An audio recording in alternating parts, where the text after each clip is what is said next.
नमस्कार साथियों, स्वागत है आप सभी का हमारे यूट्यूब चैनल में। आज की कहानी का मुख्य शीर्षक है भागवत पुराण के अनुसार क्यों होता है महिलाओं को मासिक धर्म। आइए जानते हैं। क्या आप जानते हैं कि महिलाओं को होने वाले मासिक धर्म का पुराणों में उल्लेख शामिल है।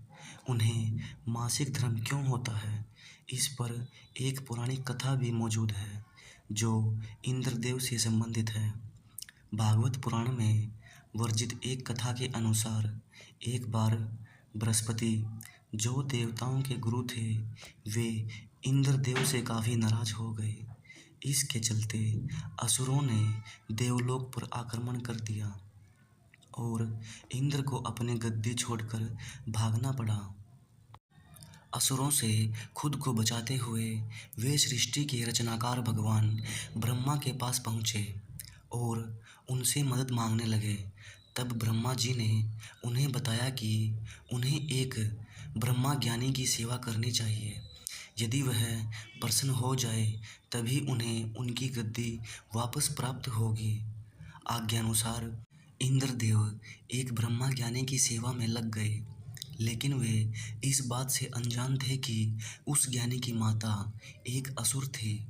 इसलिए उसके मन में असुरों के लिए एक विशेष स्थान था। इंद्रदेव द्वारा अर्पित की गई सारी हवन की सामग्री जो देवताओं को चढ़ाई जाती है, वह ज्ञानी उसे असुरों को चढ़ा रहा था। इससे उसकी सारी सेवा भंग हो रही थी। जब इंद्रदेव को सब पता लगा तो वे बेहद क्रोधित हो गए और उन्होंने उस ब्रह्मा ज्ञानी की हत्या कर डाली। एक गुरु की हत्या करना घोर पाप था, जिस कारण उन पर ब्रह्मा हत्या का पाप आ गया।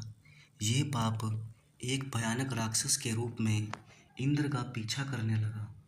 किसी तरह इंद्र ने खुद को एक फूल के अंदर छुपाया और 1,00,000 साल तक भगवान विष्णु की तपस्या की। तपस्या से प्रसन्न होकर भगवान विष्णु ने इंद्रदेव को बचा तो लिया, लेकिन उनके ऊपर लगे पाप की मुक्ति के लिए एक सुझाव दिया।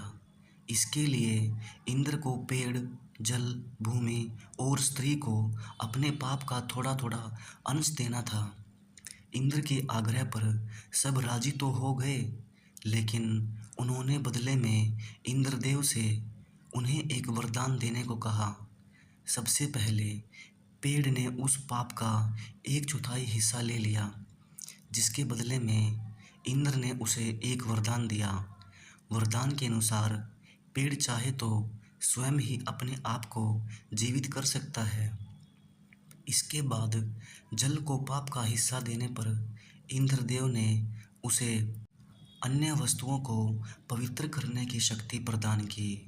यही कारण है कि हिंदू धर्म में आज भी जल को पवित्र मानते हुए पूजा पाठ में इस्तेमाल किया जाता है। तीसरा पाप इंद्रदेव ने भूमि को दिया। इसके वरदान स्वरूप उन्होंने भूमि से कहा कि उस पर आई कोई भी चोट हमेशा भर जाएगी। अब आखिरी बारी स्त्री की थी। इस कथा के अनुसार स्त्री को पाप का हिस्सा देने के फलस्वरूप उन्हें हर महीने मासिक धर्म होता है, लेकिन उन्हें वरदान देने के लिए इंद्र ने कहा कि महिलाएं पुरुषों से कई गुना ज़्यादा काम का आनंद उठाएंगी। इस दौरान वे ब्रह्म हत्या यानी कि अपने गुरु की हत्या का पाप ढो रही होती हैं। इसलिए उन्हें अपने गुरु तथा भगवान से दूर रहने को कहा जाता है। यही कारण है कि प्राचीन समय से ही मासिक धर्म के दौरान महिलाओं को मंदिर जाने की मनाही होती है। धन्यवाद। कहानी अच्छी लगे तो चैनल को लाइक सब्सक्राइब ज़रूर कीजिएगा और दोस्तों के साथ शेयर ज़रूर कीजिएगा। तब तक के लिए नमस्कार।